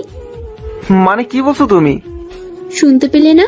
আমরা আজকে বাসর রাত পালন করব। তখন আমি নিশিকে শক্ত করে জড়িয়ে ধরে বললাম, ঠিক আছে চলো তাহলে। নিশি নিজেকে ছাড়িয়ে নিয়ে বলল, জি না, এভাবে না, বাসর রাতের মতোই হবে। মানে? তারপর নিশি আমার সামনে আসন পেতে বসে বলল, মানে হলো আমি নতুন বউয়ের মতো সেজে লাল শাড়ি পরে বিছানাতে বসে তোমার জন্য অপেক্ষা করব। তারপর তুমি শেরওয়ানি পরে ঘরে ঢুকবে। তখন আমি উঠে গিয়ে তোমাকে সালাম করতে যাব, আর তুমি আমাকে ধরে বলবে তোমার জায়গা ওখানে নয়, আমার বুকে। নিশির কথাগুলো শুনে আমি বেশ মজা পাচ্ছি, তাই উৎসুক শ্রোতাদের মতো বললাম, তারপর আমরা বিছানাতে যাব, একে অপরের সম্পর্কে নতুন করে জানব। রাত যখন একটু গভীর হবে তখন আমরা ছাদে যাব চাঁদ দেখতে। ছাদটা চাঁদের আলোয় আলোকিত হয়ে থাকবে। আমরা দোলনাতে বসবো, অনেক অনেক কথা বলবো। ঠিক তখনই আকাশ থেকে বৃষ্টি পড়বে। আমরা দুজনে সেই বৃষ্টিতে একসাথে ভিজবো। থামো, সব কিছু ঠিক হয়ে আছে, কিন্তু চাঁদের আলো আর বৃষ্টি একসাথে কি করে থাকতে পারে? একটু বেশি হয়ে যাচ্ছে না? নিশি আমার দিকে এমন ভাবে তাকালো যে আর কিছু মুখ দিয়ে বেরোলোই না। তারপর হঠাৎ নিশি আবেগে আপ্লুত হয়ে বলল, জানো, ছোটবেলা থেকেই আমি এমন বাসরাতের স্বপ্ন দেখতাম। কিন্তু এখন এত কিছুর অ্যারেঞ্জমেন্ট কি করে করব? তোমাকে কিছু করতে হবে না, আমি সব করে রেখেছি। তারপর নিশি আলমারি থেকে একটা প্যাকেট বের করে আমার হাতে দিয়ে বলল, এটা পরে নাও, ঠিক 40 মিনিট পর সিঁড়ির পাশের দরজাটায় চলে আসবে, ঠিক আছে? তারপর নিশি ঘর থেকে বেরিয়ে গেল। প্রায় 40 মিনিট পর আমিও শেরওয়ানি পরে তৈরি হয়ে দ্বিতীয়বারের মতো বাসর ঘরের সামনে দাঁড়িয়ে আছি। যতই হোক বাসর ঘর বলে কথা, আমার নার্ভাস লাগছে বই কি। তারপর আস্তে করে দরজাটা ঠেলে ভিতরে ঢুকলাম। ঢুকে তো আমি পুরাই অবাক। পুরো ঘরে হরেক রকম ফুল দিয়ে সাজানো, দেয়ালে ঝুলছে রঙিন ডিমবাতি, আর সুসজ্জিত খাটের ঠিক মাঝখানে আমার স্বপ্নের পরিটা বসে আছে। বুকের ভেতর একটা চাপা উত্তেজনা ঢোল বাজাচ্ছে। আমি খাটের একটু কাছে আসতেই নিশি বড় ঘোমটা দিয়ে এসে আমাকে সালাম করলো। আমি নিশিকে তুলে সেই ফিল্মের ডায়লগ দিলাম, মানে নিশি যেমনটা চাইছিল আর কি। তারপর ওখানে দাঁড়িয়ে থেকে নিশির ঘোমটাটা সরালাম। বাহ বাহ, আমার মিষ্টি বউটাকে তো আজকে অনেক সুন্দর লাগছে। নিশি লজ্জা পেয়ে আমার বুকে একটা কিল বসিয়ে বুকে মুখটা লুকালো। তারপর নিশিকে নিয়ে খাটের উপরে বসলাম। কি কথা বলবো? একে অপরের সম্পর্কে তো সবই জানি, আমি কি বলবো ঠিক বুঝতে পারতেছিলাম না। নিশি কথা বলা শুরু করলো, তখন আমিও ওর সাথে যোগ দিলাম। এবার তো ছাদে যাওয়ার পালা, কিন্তু এবার নিশি বায়না ধরলো তাকে কোলে করে ছাদে নিয়ে যেতে হবে। উফ, নিশি যে এত ভারী, আজকে কোলে না নিলে বুঝতেই পারতাম না। ছাদে উঠেই নিশিকে নামিয়ে দিলাম, বড় বড় শ্বাস নিচ্ছি। তখন নিশি বলল, কি হলো, এইটুকু এসেই এই অবস্থা? তুমি কি করে বুঝবে আমার অবস্থা? আলুর বস্তা নিয়ে আমি উপরে আসছি, সহজ কথা। মনে মনে বললাম আর কি, না হলে আমার একেবারে বাসর মাটি হয়ে যাবে। তারপর দাঁড়িয়ে বললাম, আরে না না, আমি ঠিক আছি। আমরা একটা বিষয় ভুলে গেছিলাম যে বাড়িতে আর একটা বাসর হচ্ছে। তাকিয়ে দেখলাম মিলি আর শিশির আগে থেকেই দোলনা দখল করে বসে আছে। নিশি আমার দিকে তাকিয়ে বলল, দাঁড়াও, ওদের আমি এখনই বিদায় করে দিচ্ছি। নিশি এগিয়ে যেতেই আমি ওর হাত ধরে ফেললাম। তারপর বললাম, ছাড়ো না নিশি, ওদেরকে ওদের মতো থাকতে দাও। কিন্তু দোলনা। আমি সাথে সাথে নিশিকে কোলে তুলে নিয়ে বললাম, এইবার ঠিক আছে? নিশি একটা হাসি দিয়ে বলল, নিশিকে নিয়ে আমি ছাদের অন্য কোনায় বেঞ্চিটাতে গিয়ে বসলাম। নিশি আমার কোলে বসে আছে। চাঁদের জ্যোৎস্না যেন পুরো ছাদটাকে চুইয়ে চুইয়ে পড়ছে। বাতাস যেন শরীরের প্রত্যেকটা লোমে শিহরণ জাগিয়ে তুলছে। এমন একটা মুহূর্তে নিজের প্রিয় মানুষটার সাথে থাকার মজাই আলাদা। প্রেম করার মতো এর চেয়ে ভালো পরিবেশ মনে হয় না আর হতে পারে। আজকে যেন আমরা একে অপরকে আবার নতুন করে জানলাম। নিশিকে যেন আজকে ছাড়তেই ইচ্ছা করতেছে না। ঠিক তখনই আমাদের ভালোবাসাকে পরিপূর্ণ করার জন্য প্রকৃতি আশীর্বাদ স্বরূপ বৃষ্টি ছড়াতে লাগলো। নিশি আমার কাছ থেকে উঠে গিয়ে বৃষ্টিতে ভিজে আপন মনে নৃত্য করতে লাগলো। আমি অপলক দৃষ্টিতে নিশির দিকে তাকিয়ে আছি। নিশিকে আজকে যেন আমি আবার নতুন করে অন্য রূপে দেখছি। কি অনন্য সৌন্দর্য! যেন আজকে নিশির উপর একেবারে পরীর চেহারা ভর করছে। অনেক বাধা বিপত্তি পার করার পর নিশিকে আমি নিজের করে পেয়েছি। কেউ হয়তো ঠিকই বলেছিল, ভালোবাসা সত্যি হলে সেটা পূর্ণতা পাবেই। ওই তো নিশি আমাকে তার কাছে যাওয়ার জন্য ডাকছে। আমি গেলাম।